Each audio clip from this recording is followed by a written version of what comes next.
रानी लक्ष्मीबाई, जिनका जन्म 19 नवंबर 1828 को वाराणसी में हुआ था, भारतीय स्वतंत्रता संग्राम की एक प्रमुख वीरांगना थीं।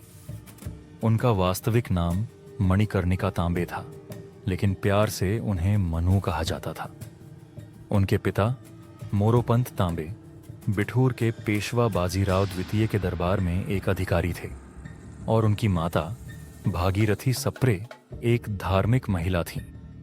4 वर्ष की आयु में माता के निधन के बाद मनु का पालन पोषण उनके पिता ने किया। बचपन में ही उन्होंने घुड़सवारी, तलवारबाजी और युद्ध कौशल में निपुणता हासिल की।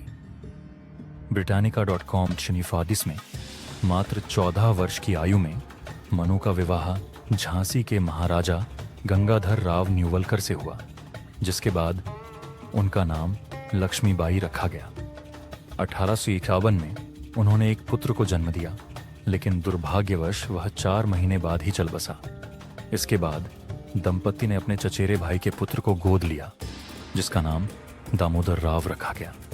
1817 में महाराजा गंगाधर राव के निधन के बाद ब्रिटिश ईस्ट इंडिया कंपनी ने लैप्स के सिद्धांत के तहत झांसी का अधिग्रहण करने का प्रयास किया, जिसे रानी लक्ष्मीबाई ने सख्ती से विरोध किया। Britannica.com 1867 के विद्रोह के दौरान रानी लक्ष्मीबाई ने झांसी की रक्षा के लिए अपनी सेना का नेतृत्व किया। ब्रिटिश जनरल ह्यूग रोजे ने झांसी पर आक्रमण किया, लेकिन रानी ने बहादुरी से मुकाबला किया। हालांकि ब्रिटिश सेना की बढ़ती ताकत के सामने रानी को झांसी छोड़कर कालपी की ओर प्रस्थान करना पड़ा, जहां उन्होंने तात्या टोपे और अन्य विद्रोही नेताओं के साथ मिलकर ग्वालियर पर कब्जा किया।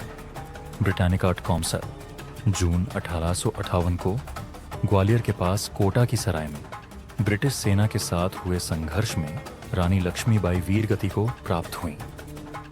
उनकी बहादुरी और बलिदान ने उन्हें भारतीय स्वतंत्रता संग्राम के इतिहास में अमर कर दिया।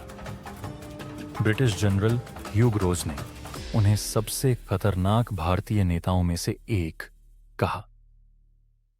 Britannica.com रानी लक्ष्मीबाई की वीरता को सम्मानित करने के लिए भारत में कई स्थानों पर उनकी प्रतिमाएं स्थापित की गई हैं और उनके नाम पर कई संस्थान और पार्क भी हैं।